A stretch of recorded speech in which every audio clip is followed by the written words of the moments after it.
The moment my best friend walked down the aisle, wearing the engagement ring that used to belong to me, everyone in the vineyard stood up and smiled. They thought they were watching the start of a beautiful marriage. Soft music floated through the summer air.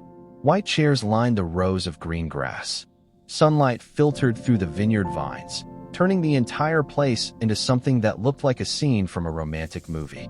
But I knew the truth, because 10 minutes later, their entire wedding was going to collapse in front of everyone. You see, Claire didn't just steal my fiancé. She stole the life I was supposed to have. And today, I was finally taking it back.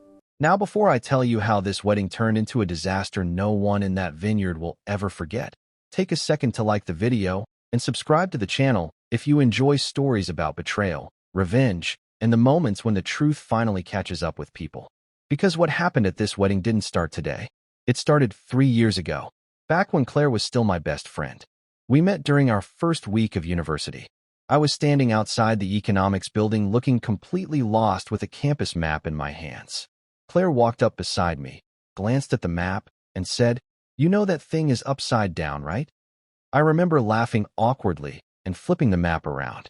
Then she pointed to the building behind me and said, "Your lecture hall is literally right there." That was Claire, confident, direct, and somehow instantly likable.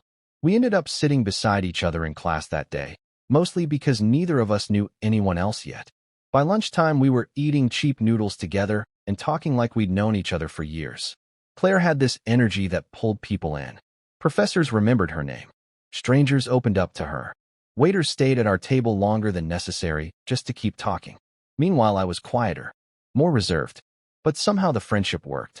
She brought excitement into my life, and I balanced her out when she got a little too chaotic. Over the next 4 years, we became inseparable.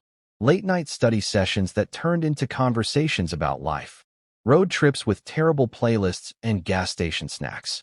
Breakups that ended with both of us crying on my apartment floor while eating ice cream straight out of the tub. Claire was there for everything. When my grandmother died during my final year of university, Claire slept on my couch for 3 nights just so I wouldn't be alone. That's the kind of friend she was. Or at least, that's the kind of friend I thought she was. After graduation, our lives took slightly different paths. Claire went into marketing. I went into finance. But the friendship stayed the same. Weekend brunches, movie nights, phone calls that lasted until 2 in the morning. People used to joke that we would probably still be best friends when we were 80 years old. I believed that. Until Daniel showed up. I met Daniel at a networking event downtown. It was one of those painfully formal gatherings where everyone pretends they enjoy small talk and tiny sandwiches. I was standing near the balcony trying to escape the crowd when he walked over and said, "Is it just me? Or is everyone in that room competing to sound more successful than they actually are?" I laughed immediately. That was the beginning. Daniel had this calm confidence about him. Not arrogant, just comfortable. We talked for almost an hour that night about work, travel, and the strange pressure of pretending to have your life figured out in your late 20s. Before leaving, he asked if he could take me to dinner sometime. I said yes. The first date lasted 4 hours. The second date lasted 6. By the third date, I introduced him to Claire. That was normal for us. Claire met everyone important in my life. And at first, everything seemed perfect. Claire liked him instantly. Daniel liked Claire. The 3 of us started spending time together often. Dinner nights, concerts, weekend hikes. Looking back now, there were small moments I should have noticed. Tiny things. Claire laughing a little too hard at Daniel's jokes. Daniel remembering Claire's favorite wine, but forgetting mine once. The 2 of them exchanging quick glances across the table when I was in the middle of telling a story. But when you trust someone completely, you don't look for reasons to doubt them. A year after we met, Daniel proposed. It happened on an ordinary Tuesday evening in my apartment kitchen. I was cooking pasta. He was opening a bottle of wine. Suddenly, he was kneeling on the floor holding a small velvet box. His hands were shaking. "I know this isn't the most romantic setting," he said nervously, "but I don't want to spend another day of my life without knowing you'll be there with me." Then he opened the box. The ring sparkled in the light from the kitchen window. I said yes before he even finished the question. Claire was the first person I called. She screamed so loudly I had to pull the phone away from my ear. 10 minutes later, she showed up at my apartment with champagne. She hugged me so tightly, I nearly dropped the ring. "This is perfect," she kept saying. "You two are perfect together." That night, the three of us sat on the living room floor talking about wedding ideas. Claire insisted on being my maid of honor. She even started searching Vineyard venues on her phone. "I've always wanted to go to a Vineyard wedding," she said. Daniel smiled and nodded. "That actually sounds amazing." And that's how we found the Vineyard. The same Vineyard where Claire was now walking down the aisle with my ring on her finger. The wedding planning moved quickly after that. Claire helped with everything: dress fittings, cake tastings, flower arrangements. Sometimes she even met vendors on my behalf when work kept me busy. She knew every detail of the wedding, every plan, every surprise. She was the perfect maid of honor. Or at least she looked like one. The truth revealed itself slowly, like a crack forming in glass. It happened on an ordinary Tuesday night. Daniel had gone to take a shower after dinner. His phone was sitting on the kitchen counter when it lit up with a message. Normally, I wouldn't have looked, but the name on the screen made my stomach tighten instantly. "Claire." The message preview read 3 words. "I miss you." For a moment, I just stood there staring at the phone. My brain tried to explain it away. Maybe she meant she missed talking. Maybe they were discussing wedding planning. Maybe. The phone buzzed again. Another message appeared. Tonight was amazing. Something cold settled in my chest. My hands moved before my brain could stop them. I picked up the phone and opened the conversation. What I saw changed everything. Messages going back months. Flirting. Late-night conversations. Secret plans. Photos of the two of them together. And one message that made my heart stop completely. Claire had sent it 2 hours earlier. "After the wedding, we won't have to hide anymore." The shower turned off down the hallway. My hands started shaking. 8 months. They had been seeing each other for 8 months. 8 months of planning a wedding with me. 8 months of smiling across dinner tables. 8 months of lying to my face. And that's when I realized something important. My life as I knew it had just ended. But theirs hadn't yet. And for the first time that night, an idea began forming in my mind. Not anger. Not screaming. Something colder. Something patient. Because if they thought they could destroy my future and simply walk away happy, then they underestimated me. And what happened next is the reason their wedding day became the worst day of their lives. The shower turned off down the hallway. I quickly placed the phone back on the counter exactly where it had been. My heart was pounding so loudly I was sure Daniel would hear it the moment he stepped out of the bathroom. For a few seconds I just stood there staring at the sink, trying to breathe, trying to understand how my life had turned upside down in the space of one notification.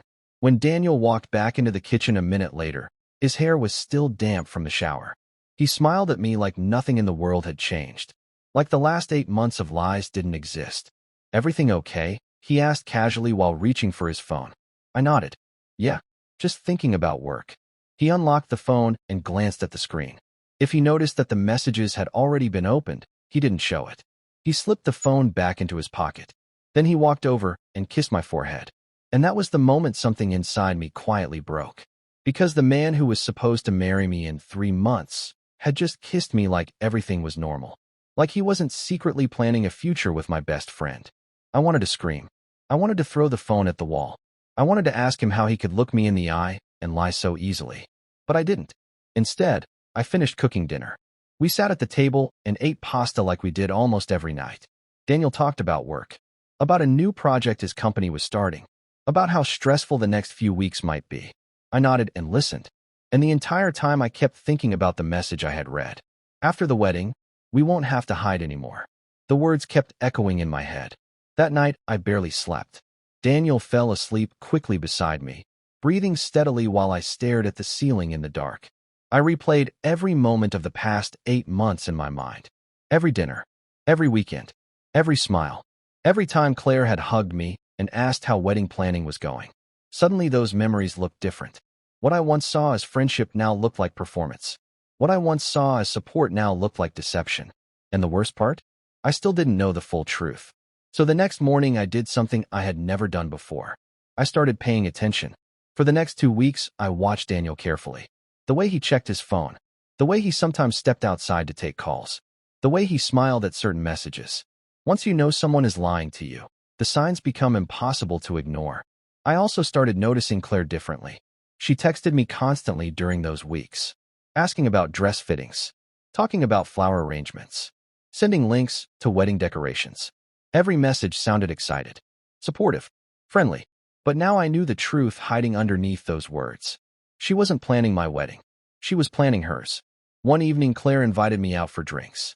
Wedding planning is stressful, she said over the phone. We deserve a girls' night. Part of me wanted to refuse, but another part of me needed to see her, needed to hear her voice while knowing what she had done. So I agreed. We met at a small bar we used to visit during university.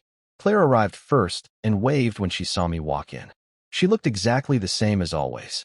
Bright smile, confident posture, perfectly styled hair. She stood up and hugged me tightly. "How's my favorite bride?" she asked cheerfully. For a moment, I just looked at her. This was the woman who had held my hand during my grandmother's funeral. The woman who had celebrated my engagement. The woman secretly sleeping with the man I was about to marry. And somehow she smiled like nothing was wrong. "I'm good," I said quietly. We ordered drinks and sat near the window. Claire talked excitedly about wedding details, guest lists, music choices, decorations. Every now and then she asked about Daniel. How's he handling all the planning? Is he excited? Has he written his vows yet? Each question felt like a knife twisting deeper. But I answered calmly. I watched her carefully, looking for any sign of guilt, any hint that she felt bad about what she was doing. But Claire was good, very good. If she felt guilt, she hid it perfectly. After 2 drinks, she leaned forward and smiled. "You know something?" "What?" I asked. "You're really lucky." "Lucky?" She nodded. "Daniel is amazing. Most guys wouldn't put this much effort into a wedding." For a moment, the words hung between us. Daniel is amazing. The irony almost made me laugh. I looked down at my glass. Then I looked back at her. "Claire," I said slowly, "can I ask you something?" "Of course. Is there anything you want to tell me?" For a split second, something changed in her expression. It was small, almost invisible, but I saw it. A flicker of tension, a tiny crack in the performance. Then she smiled again. "What do you mean?" I held her gaze for a moment longer. Then I shook my head. "Nothing. Just wedding stress." Claire relaxed slightly. "Trust me, once the big day is over, everything will feel easier." Once the big day is over. The words echoed in my mind again. After the wedding, we won't have to hide anymore. That night, I finally confronted Daniel. He was sitting on the couch when I walked into the living room, watching television, completely relaxed. I stood in front of him and said one sentence. "I know about you and Claire." The room went silent. Daniel slowly lowered the remote. His eyes searched my face. For a moment, he didn't say anything. Then he sighed. Not shocked, not confused, just tired. "How long have you known?" he asked quietly. The calmness of his response hurt more than anything else. "You're not even going to deny it?" I asked. He rubbed his hands together. "No." The word landed like a stone. My chest tightened. "How long?" I asked. Daniel hesitated. Then he said the number. 8 months. Exactly what I had suspected. Exactly what I had feared. 8 months. 8 months of lies. 8 months of pretending. 8 months of betrayal. "Why?" I whispered. Daniel leaned back on the couch. "It just happened." I stared at him. "You just accidentally fell into a relationship with my best friend? It wasn't planned. You've been planning a wedding with me while secretly dating Claire." He looked away. I didn't know how to stop it. Anger finally rose in my chest. "You could have started by telling the truth." "I didn't want to hurt you." The sentence was so absurd that I actually laughed. "You didn't want to hurt me? Daniel, you've been lying to my face for 8 months." He ran a hand through his hair. I thought maybe my feelings would go away. And did they? Silence answered the question. I nodded slowly. "Are you in love with her?" Another long pause. Then he whispered, "Yes." The word felt like the final crack in something that had already shattered. For a moment, neither of us spoke. Then I asked the question that mattered most. "Does Claire love you too?" Daniel didn't answer immediately, but his silence said enough. I closed my eyes briefly. 2 of the most important people in my life had been lying to me for months, and they had been doing it together. When I opened my eyes again, something inside me had changed. The pain was still there, but underneath it, something colder had begun to grow. "Okay," I said quietly. Daniel looked surprised. That's it. That's it. You're not going to yell?" "No." "You're not going to throw something?" I shook my head. "What's the point?" He studied my face carefully. "You're taking this surprisingly well." Maybe I was. Or maybe I had already started thinking about what came next. I picked up my bag from the chair near the door. "Where are you going?" Daniel asked. "To stay somewhere else tonight." "You're leaving?" "For now." I opened the door. Then I paused and looked back at him. "One more question." "What?" Does Claire know that I know? Daniel frowned. No. Good. Then I walked out. That night, I stayed at a small hotel across town. I didn't cry. Not once. Instead, I sat by the window looking out at the city lights and thinking. Thinking about the past. Thinking about the future. Thinking about Claire. Thinking about Daniel. And slowly, a plan began forming in my mind. Because they believed something very important. They believed I was the victim. They believed I would disappear quietly. They believed I would move on and leave them alone. What they didn't realize was that I wasn't done yet. Not even close. And the wedding they were planning was about to become the biggest mistake of their lives. Because sometimes revenge doesn't happen in a moment of anger. Sometimes it takes patience. Sometimes it takes time.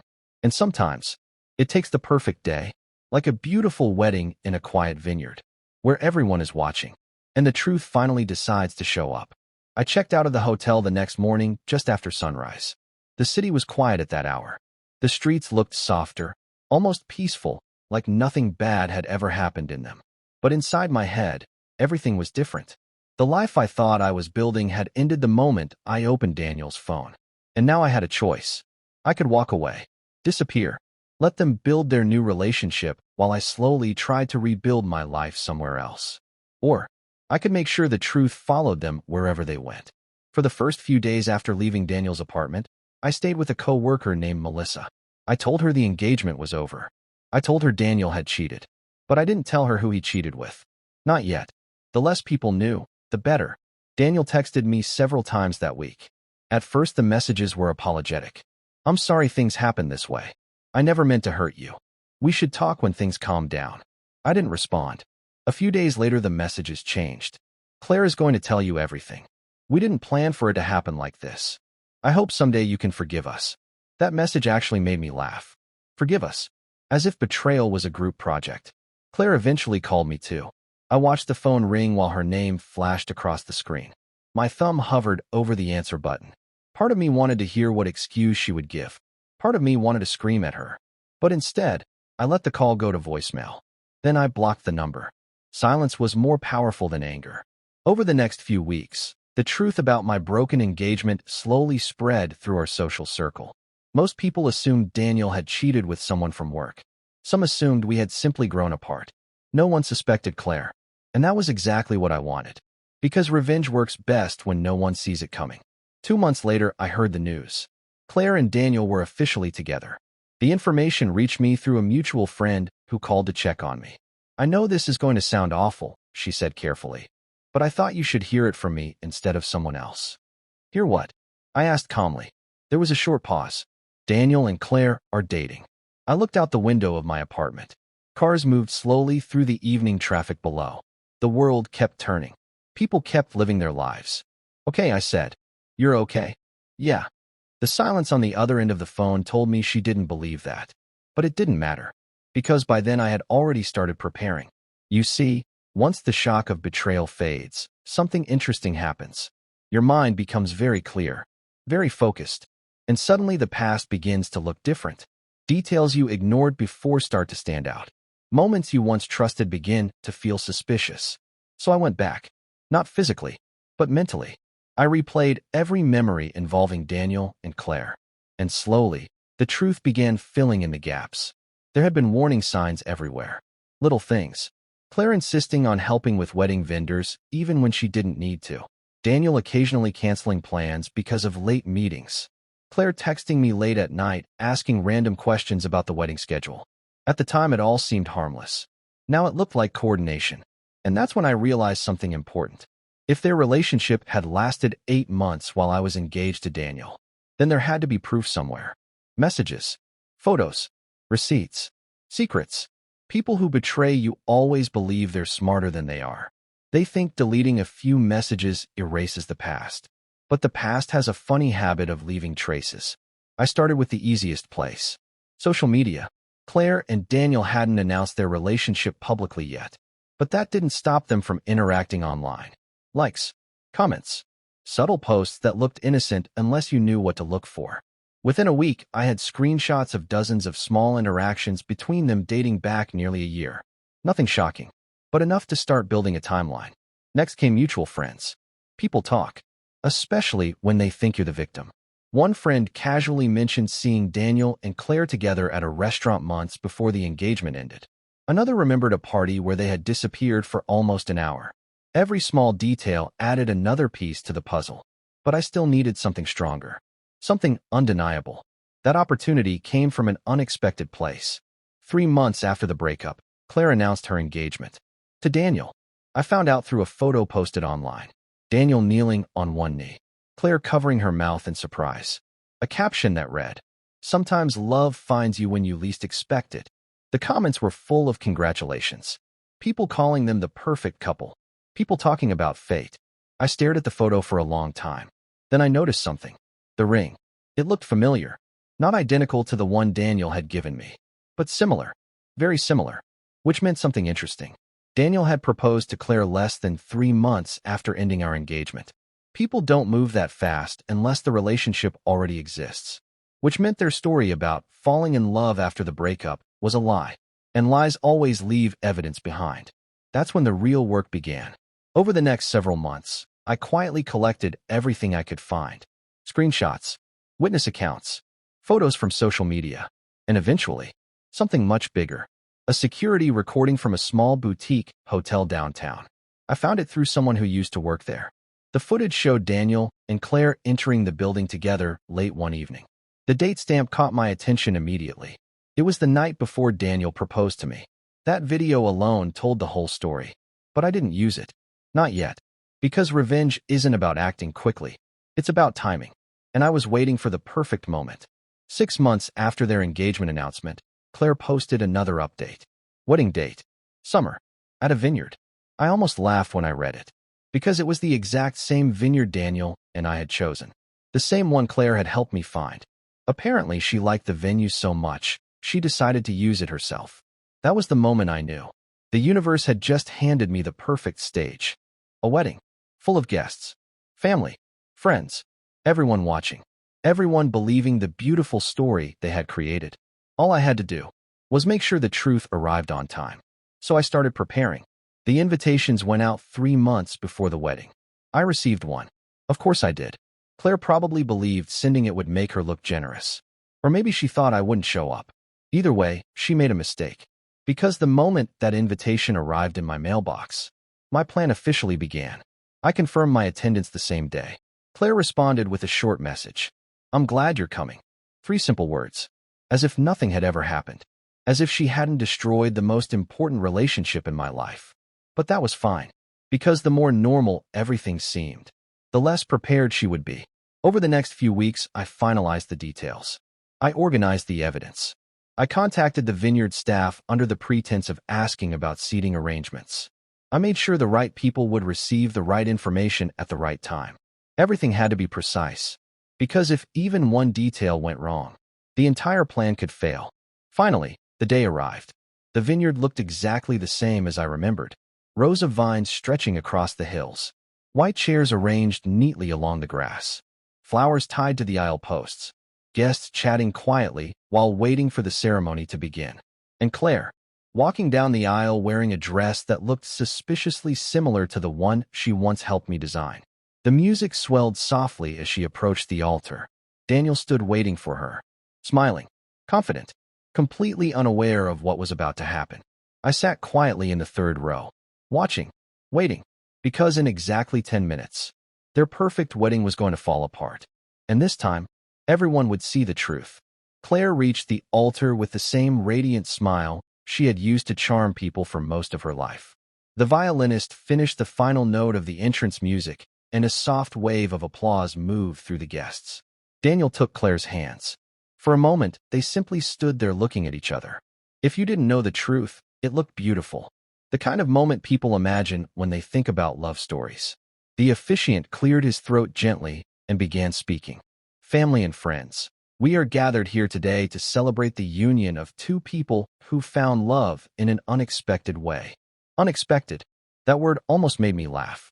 I sat still in the 3rd row, my hands folded neatly in my lap. From where I was sitting, I could see everything. Daniel's nervous smile. Claire's eyes shining with excitement. Her parents watching proudly from the front row. Our mutual friends whispering quietly about how happy the couple looked. No one suspected anything. Not yet.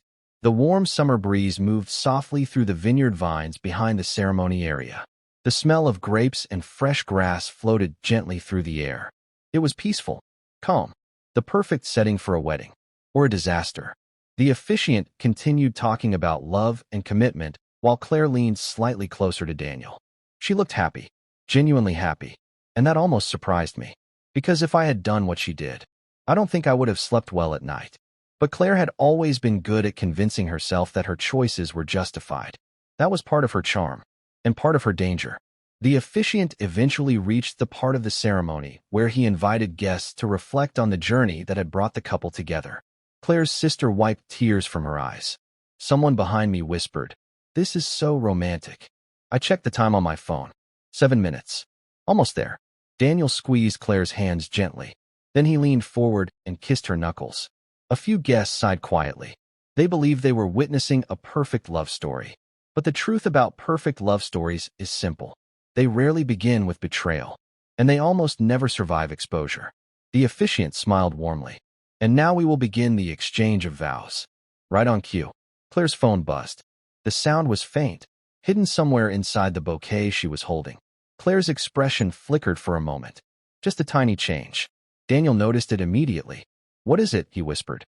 Claire shook her head quickly. "Nothing." But her grip on the flowers tightened slightly. 30 seconds later, Daniel's phone buzzed in his pocket. He frowned. Slowly he pulled it out. For a moment, he simply stared at the screen. Then his expression changed. His shoulders stiffened. Claire noticed instantly. "What?" she whispered urgently. Daniel turned the phone toward her. Claire looked down, and the color drained from her face. The guests began murmuring softly. Something was wrong. Claire's eyes moved slowly through the crowd, and eventually, they landed on me. Our gazes locked. She knew. In that moment, she knew exactly what was happening. I gave her a small, calm smile. Daniel whispered sharply, "What is this?" Claire's voice trembled. I don't know. But she did. Of course she did. Because the message on Daniel's phone contained a video. A very clear video. Hotel security footage. The date stamp sat clearly in the corner of the screen. 8 months before my engagement ended. Daniel and Claire walking together down a hallway. Laughing, holding hands, and entering a hotel room together. Gasps began spreading quietly through the rows of guests. Because the same video had just arrived on several other phones. Friends, family members, people who had been tagged in a group message sent only seconds earlier. Claire grabbed Daniel's arm. "You said those cameras didn't keep recordings." Daniel stared at her. "You told me you deleted everything." Their whispers were no longer quiet enough. Guests in the front rows were starting to hear. Claire turned toward me again. Her eyes burned with anger. "You did this." I stood up slowly. The chairs creaked softly around me. The officiant stepped back slightly, confused. I walked forward until I stood just outside the first row. "Yes," I said calmly. Daniel looked stunned. "What are you doing here?" I tilted my head slightly. "You invited me." The murmuring among the guests was growing louder now. Claire's mother leaned forward in her seat.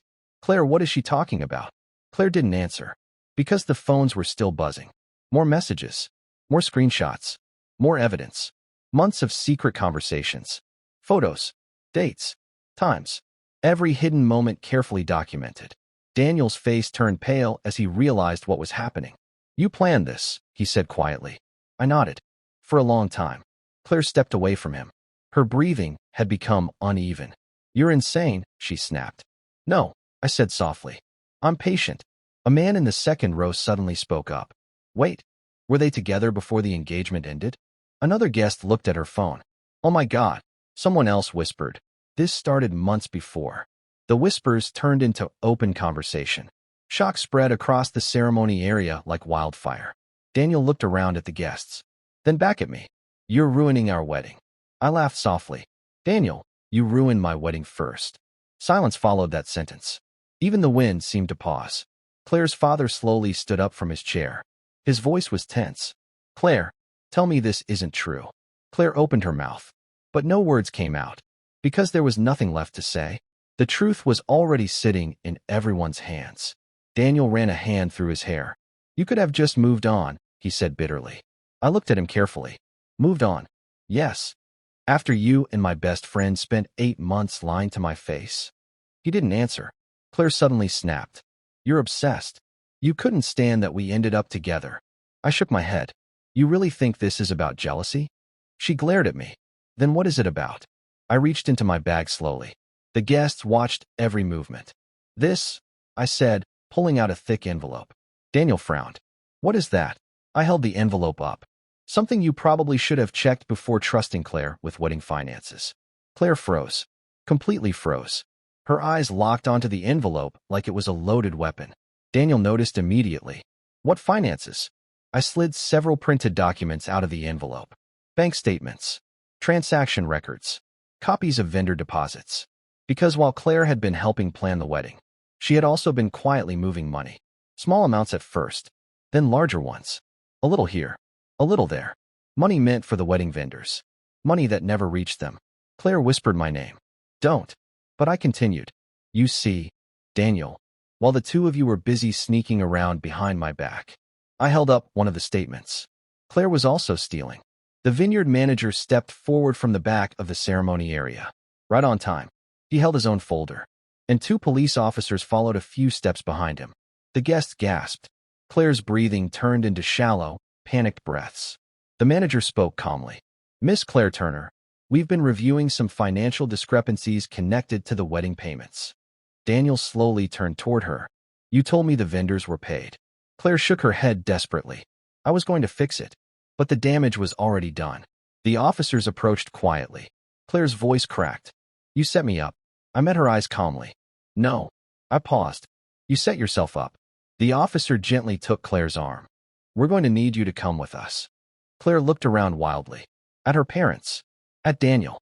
At the guests staring in shock. At the wedding that had just collapsed in front of everyone. Her perfect day? Destroyed. Daniel stood frozen at the altar. Speechless. The officiant slowly closed his book. The violinist had stopped playing entirely. The vineyard had fallen completely silent. And as Claire was led away past the rows of guests, our eyes met one last time. Her expression was full of fury. Mine was calm, because the truth had finally arrived. And sometimes, that's the most powerful revenge of all. I turned and walked down the aisle. The same aisle that was once meant to be mine. Past the shocked guests. Past Daniel standing alone at the altar. Past the broken wedding. And for the first time in months, I felt something I hadn't felt since the night I read those messages. Peace. Not because I had ruined their lives, but because the truth had finally been seen. By everyone. And as I stepped out of the vineyard and into the warm summer sunlight, I realized something important.